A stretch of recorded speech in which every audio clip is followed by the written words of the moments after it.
अमरावती जिल्ह्यात भाजपचे प्रदेशाध्यक्ष रवींद्र चव्हाण यांच्या ताफा रोखण्याचा व वाहनावर सोयाबीन टाकण्याचा प्रयत्न काँग्रेसच्या कार्यकर्त्यांकडून येथील पंचवटी चौकात झाला।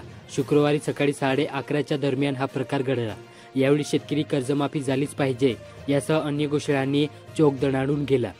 त्याचवेळी भाजप कार्यकर्त्यांनी ही घोषणाबाजी करत प्रदेशाध्यक्षाचे जल्लोषात स्वागत केले। स्वच्छता ही सेवा या शासनाच्या संकल्पनेला अमरावती जिल्ह्यात अभूतपूर्व प्रतिसाद मिळाला। एक दिवस एक तास एक साथ श्रमदान या ब्रीथखाली गावागावातील ग्रामस्थ, महिला, युवक, विद्यार्थी आणि अधिकारी एकत्र झाले। शेकडो हातांनी श्रमदान करून गावगावी स्वच्छता मोहीम राबवली। चांदूर बाजार तालुक्यातील जवळपास 450 रस्त्यांच्या योजना आहेत। प्रत्यक्षात 59 रस्त्यांचे काम पूर्ण झाले। उर्वरित रस्त्यांची अवस्था अत्यंत गंभीर आहे। नांदगाव खंडेश्वर तालुक्यात अतिवृष्टी आणि ओल्या दुष्काळ सदृश स्थितींचा सामना करीत असलेल्या शेतकऱ्यांच्या विविध मागण्यांसाठी काँग्रेसच्या वतीने माजी आमदार वीरेंद्र जगताप यांच्या नेतृत्वात तहसीलवर शुक्रवारी मोर्चा काढण्यात आला।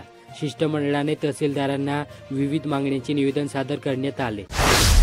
अंजनगाव सुर्जी येथे स्थानिक बाजार समितीची सन 2024-25 या वर्षाची 20वी वार्षिक सर्वसाधारण सभा 25 सप्टेंबर रोजी समितीच्या प्रांगणात पार पडली।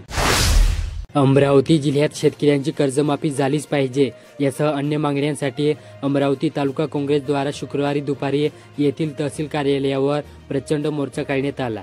यावेळी शासनाविरोधात घोषणाबाजी करण्यात आली व मागण्यांचे निवेदन तहसीलदार विजय लोखंडे यांना देण्यात आले। अमरावती जिल्ह्याचे पालकमंत्री चंद्रशेखर बावनकुळे यांनी शुक्रवारी दुपारी 4 वाजता महापालिकेचा आढावा घेतला। यावेळी आयुक्त सौम्य शर्मा चांडक यांनी लोकप्रतिनिधींचा शॉल श्रीफळ देऊन यथोचित सत्कार केला। या बैठकीत खासदार डॉक्टर अनिल बोंडे, आमदार संजय खोडके, आमदार रवी राणा, आमदार सुलभा खडके, आमदार राजेश वानखडे, जिल्हाधिकारी आशिष येरकर यांच्यासह अधिकारी उपस्थित होते। देशातील वृत्तपत्र मालकांची सर्वोच्च संस्था इंडियन न्यूजपेपर सोसायटी नवी दिल्लीच्या कार्यकारिणीत दैनिक हिंदुस्थानचे प्रबंध संपादक विलास अरुण मराठे यांची बिनविरोध निवड करण्यात आली। मोर्शी तालुक्यातील एका 13 वर्षे 8 महिने वयाच्या अल्पवयीन मुलीला फूस लावून पळवून नेण्यात आले। 24 सप्टेंबर रोजी रात्री तो प्रकार उघड झाला। या प्रकरणी मोर्शी पोलिसांनी 25 सप्टेंबर रोजी सायंकाळी अज्ञात आरोपी विरुद्ध अपहरणाचा गुन्हा दाखल केला। चिखलदरा तालुक्यात मेळघाटातील आदिवासी जनतेची रखडलेली कामे दाखल्यामुळे थांबू नयेत यासाठी शासन प्रयत्नशील असतानाच छत्रपती शिवाजी महाराज समाधान शिबिराच्या माध्यमातून मंगळवारी सेमाडोह येथे विभागीय आयुक्त श्वेता सिंगल यांच्या हस्ते विविध दाखल्यांचे वाटप आदिवासींना करण्यात आले। धामणगाव रेल्वे येथे बालकांच्या मेंदूचा विकास सर्वांगीण विकासाच्या पाया, शिकवण्याची सर्वाधिक क्षमता, प्रेम आणि आपुलकी, आरोग्य संगोपन अशा विविध टप्प्यात बालकांच्या विकास संदर्भात सुरू केलेल्या आरंभ 3 अंतर्गत मेघालय येथील सचिव मिताली चंद्रा यांनी तळेगाव दशासर अंगणवाडीची पाहणी केली। अंजनगाव सुर्जी तालुक्यात बारी समाजाचे दैवत राष्ट्रसंत रूपालाल महाराज यांचे राष्ट्रीय स्मारक अंजनगाव सुर्जी येथे मंजूर होऊन 1 वर्ष होत आहे। या राष्ट्रीय स्मारकांच्या बांधकामाला दिवाळीपूर्वी मुख्यमंत्री देवेंद्र फडणवीस व दोन्ही उपमुख्यमंत्र्यांच्या उपस्थितीत प्रारंभ व्हावा अशा आशयाचे विनंती पत्र तहसीलदार पुष्पा सोळंके यांच्या मार्फत मुख्यमंत्र्यांना पाठवण्यात आले। चांदूर रेल्वे शहर व तालुक्यातील वीज पुरवठ्यांच्या गंभीर समस्येवर उपाय न झाल्यामुळे नागरिकांनी गुरुवारी माजी आमदार प्राध्यापक वीरेंद्र जगताप यांच्या नेतृत्वाखाली महावितरण कार्यालयासमोर 3 तास ठिय्या आंदोलन केले। वारंवार खंडित होणारा वीज पुरवठा, जुना transformer, loose wire, smart meter लांदणे, कर्मचारी गैरहजर, हेल्पलाईन कार्यरत नसणे आदी मुद्द्यावर शेकडो नागरिकांनी तीव्र संताप व्यक्त केला। महाराष्ट्रातील पर्यटन स्थळांना जगभरात प्रसिद्धी देण्यासाठी राज्य सरकार तुमच्या नजरेतून महाराष्ट्रातील पर्यटन स्थळे हा अनोखा उपक्रम राबवत आहे। महाराष्ट्र पर्यटन विकास महामंडळ MTDCच्या माध्यमातून राबवल्या जाणाऱ्या या उपक्रमात पर्यटकांनी टिपलेले सुंदर आणि अप्रतिम फोटो स्वीकारले जाणार आहेत।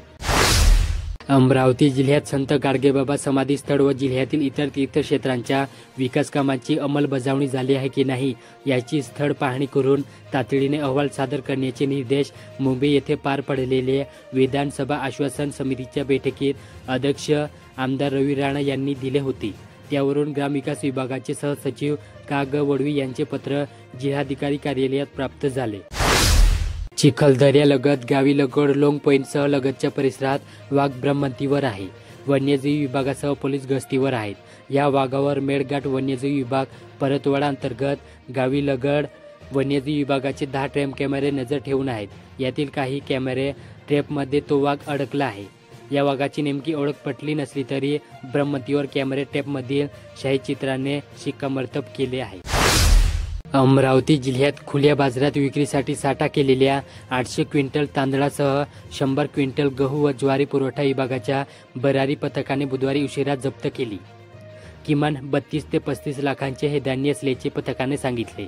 गुरुवारी उशिरापर्यंत धान्य मोजण्याची प्रक्रिया सुरू होती.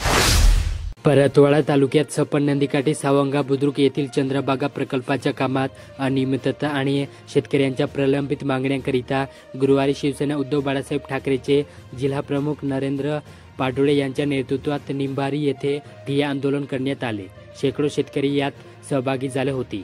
घरांचे पुनर्वसन, भूसंपादन, शासकीय सुविधांचा अभाव, प्रकल्प पूर्ण होण्याआधी अडविले गेलेले पाणी, बंद झालेले शेतरस्ते इत्यादी मागण्यांच्या अनुषंगाने आंदोलन केले होते. परतवाडा तालुक्यात प्रधानमंत्री पथ विक्रेता आत्मनिर्भर निधी PM स्वनिधी योजनेचा लाभ घेण्याचे आवाहन अचलपूर नगरपालिकेचे मुख्याधिकारी तथा प्रशासक डॉ. धीरज कुमार गहाड यांनी केले. धामणगाव रेल्वे तालुक्यात शेतात काम करीत असताना वीज कोसळून 4 महिला गंभीर जखमी झाल्या. हिरपूर येथे शुक्रवारी दुपारी 2 वाजता ही घटना घडली. पिंकी प्रमोद बोनसोड वय 40 व मीना नामदेव आत्राम वय 35 यांना यवतमाळ शासकीय रुग्णालयात रेफर करण्यात आले. शारदा प्रवीण कुडुमते वय 30, नंदा दिलीप ठाकरे वय 30 या किरकोळ जखमी असून उपचारानंतर त्यांना डिस्चार्ज देण्यात आला. परतवाडा तालुक्यात जुळ्या नगरीतील एकमेव बसस्थानक आणि परतवाडा डेपो यांना त्या कारणाने लक्षवेधक ठरत आहे. यातच बसस्थानकाच्या दर्शनी भागात कार्यालयाच्या इमारतीला लागून एक छोटा बगीचा आहे.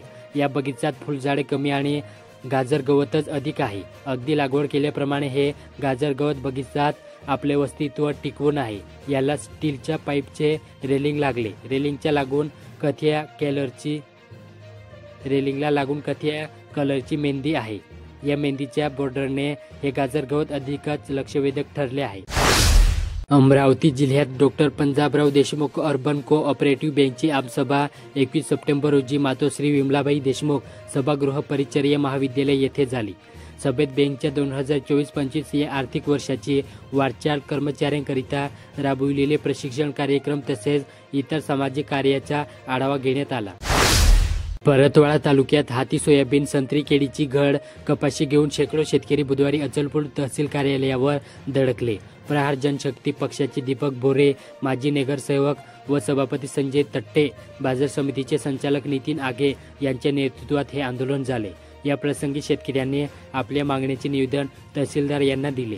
ओला दुष्काळ जाहीर करावा, सरसकट कर्जमाफी यासह अन्य मागण्या निवेदनाच्या माध्यमातून शेतकऱ्यांनी पुढे केल्या. तिवसा तालुक्यात पंतप्रधान नरेंद्र मोदी यांच्या वाढदिवसानिमित्त नगरपंचायतीनं वैशिष्ट्यपूर्ण योजनेअंतर्गत नमो उद्यान विकसित करण्यासाठी प्रत्येकी 1 कोटी रुपयांचा निधी वितरित करण्यात आला. परंतु हा निधी स्वच्छ सर्वेक्षण अभियानांतर्गत स्वच्छ सर्वेक्षण नामांकानुसार नगरविकास विभागाकडून मिळालेल्या बनाव सत्ताधाऱ्यांनी नागरिकांची दिशाभूल केल्याचा आरोप नगरपंचायतीचे विरोधी पक्षनेते अनिल धूल यांनी पत्रकाद्वारे केला. वरुड तालुक्यातील लहान बेंबडी शेत शिवारातून सुमारे 20,000 रुपये किमतीच्या वीज वाहिनीचा तार लपास करण्यात आला. या प्रकरणी महावितरणचे कर्मचारी जीवन आडसपुरे यांच्या तक्रारीवरून वरुड पोलिसांनी अज्ञात आरोपीविरुद्ध चोरीचा गुन्हा दाखल केला. 25 सप्टेंबर रोजी ती घटना उघड झाली.